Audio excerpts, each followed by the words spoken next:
Okay, we discovered something super cool at the show that you're gonna love, because we all love ink and we love blending. And check out this blender brush from Pink and May. It's nice and big and the bristles are very firm.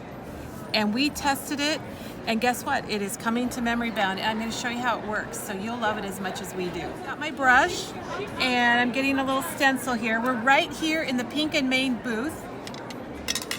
This has been the talk of the show. All of our store owner friends have been ordering these. So you basically ink it up, get your stencil, and then it's kind of nice to come in from the edge. And we're going to just bring in our ink. Get some more ink there. And what I love about it is it covers a lot of space because it's a lot bigger than other blending brushes. Look at the coverage with the ink that I got.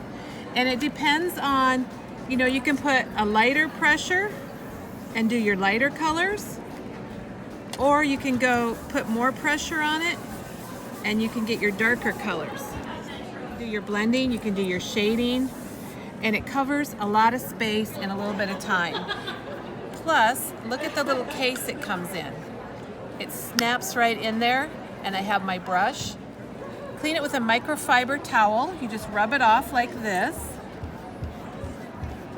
And then you can try it again, and you can see look at that. All I did was wipe it a couple times, and the green's almost all gone. If you do need to wash it, you can wash it with a little bit of soap in your microfiber towel, and then I thought this was pretty clever. And then you can set it up to dry on the top of your rack. It just snaps in. So these brushes are coming to memory bound really soon, and we think you're gonna love them as much as we do. So if you want one, be sure and let us know, and we'll reserve one just for you when they come in.